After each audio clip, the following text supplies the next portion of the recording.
over that time? Oh, it was an important occasion for the club.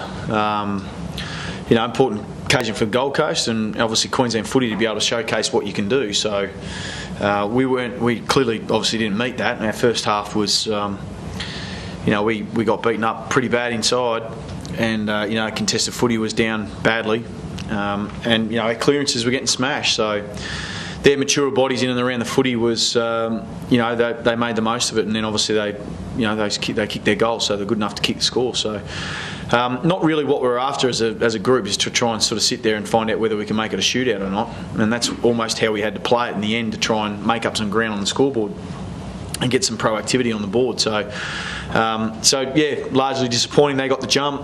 And from there, we're always trying to wheel them back. And what did you say to them at half time?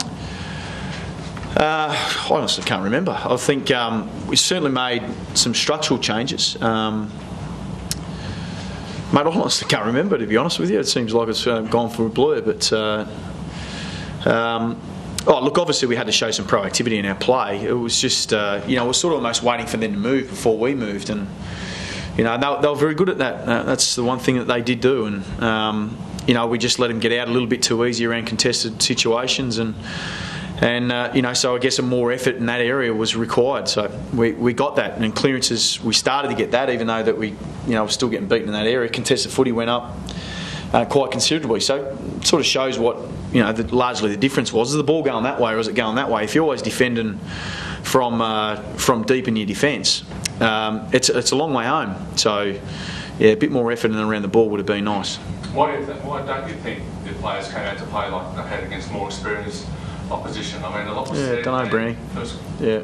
Mate, don't know, mate. Yeah, mate. Honestly, I don't know. I think I just asked that question in there. So we did the talking, but we didn't do the walking. So that's and they did. So credit to them. The gamble on merit. I mean, obviously, you've thought about that. Yeah, a little bit. I bet that wasn't where we got beaten.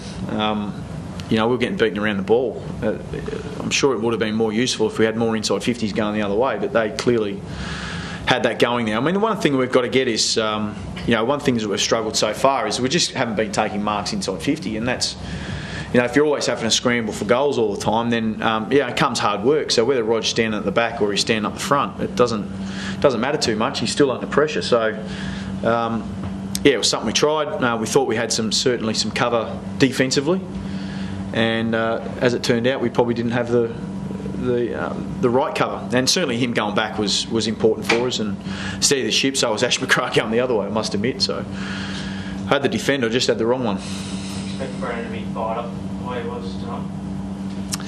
Yeah, I'd imagine. I think it'll be hard. I think he might have our doctor in a headlock trying to convince him to play next week. But it's not about. I mean, the thing is that guys have got to be past that now. Like, you've got to be, and it hasn't been talked about in the hallways, I must admit, whether Brownie's been there or not. We know it's been a factor. Clearly, you come forward, he's a great player. You need your great players out playing for you, but it hasn't been talked because it's been about the emergence of trying to get these players through to play different roles and do different things and bind together as a group also. So it's been good that they've been good in one essence that we've not had him there, because they've had to grow by themselves rather than have to lean on Jonathan Brown. And so hopefully when he does return, we can obviously see some emergence of some other players. Well, we think the sledging of Brennan and Briscoe has backfired on you. They were two of the better players on the club. Brennan was the best player on the ground tonight.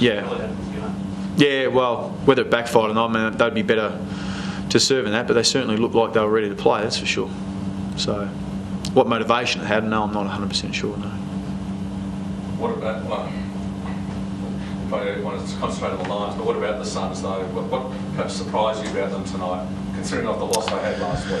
Oh, their pressure was very good. That was they upped the pressure, and when the time that they come at us, we just didn't think our way through it clearly enough. So our pressure across was pretty good too. I think we missed a few tackles, but.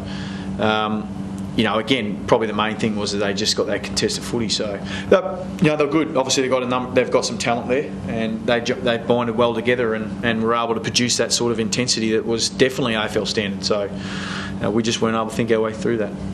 Just in the room, we hadn't looked behind closed doors. It was just a hollow feeling amongst the club at the moment. Oh, they're gutted. Absolutely gutted. But now's not the time to. second guess the direction that we're going. It's actually to to be able to reaffirm it and say, well, this is the belief that what we've got as a club. This is the sort of intensity we've got to replicate, and we've got to keep doing it. So that's what we've got to do. So that's what gets tested at the moment, is that belief and staying true to that direction. So that's what we've got to do. We've got to stay true to the direction. The direction's been set, and we're going to stay on it. Did you give them a spray, or what was it? Was it trying to be positive, constructive? What was it? I don't know how I'd describe myself. Don't know how to describe how I was in there, other than it's important to debrief every game, and that's what we did. It's also important to set, to deal with what's happened, and then we've got to move on. So the guys are no doubt hurt, as I will absolutely for the next 48 hours, but we've got to move on because we've got another job to do, and that's Essendon next week. Just playing devil's advocate, I mean, obviously you guys have been playing hard this season, but on the ladder they're 0-6. Do you feel there's pressure now on you to get wins, or just pressure on yourself? No, I think of course there is. There's pressure on us to be able to make sure that we've got we can get the wins that we're after. But as far as pressure on in terms of the direction that we've been set, no, not at all. I think that we've, as a club, there's been some genuine progress. Might not look like that from a scoreboard point of view, but certainly the way that we're operating as a football club, couldn't be happy with the way that's progressing. So, the big change process for us is going to happen over a period of time. So, and from what I've seen a club that's been fairly committed to that. So, no, not at all. No. It's going to be a very hard week for you. How do you lift the guys? How do you get them away? Do you do something different with training? Do you change something in the routine to give them a bit of a freshen up? No, because I think that it's the point where we've got to know that what we do on a regular basis. You look at always different times like that to spruce them up a little bit emotionally, and we'll look at that. But it's about habits and routine, and it's about doing it consistently. Like we're 0-6, if you want to put it that way, because we haven't consistently been able to do that over the course of our entire games. So we've been in periods of times where we've actually been in positions to win, and we haven't done that because key moments we just haven't held our heads at the right time. So the only way through that is making sure that you still do the right things at the right moments, and whether that's during the week or whether that's on game day, that's what we've got to keep enforcing, and we've got to do it under pressure. Whose fault is it? You're not doing it, yours or the players? You want me to assign fault to somebody? Well, you just said you're not doing things during the game consistently. You've been doing patches, but why? Is the players not doing it, telling them, or? There's always Darren. There's always periods where you think that you're communicating something and not quite doing it. Otherwise, the result would be different. And that's not to throw away the question. But we're all in it. We're all in it together. So, and that's the way we're treating it. So, back my players absolutely 100%. Thanks, guys.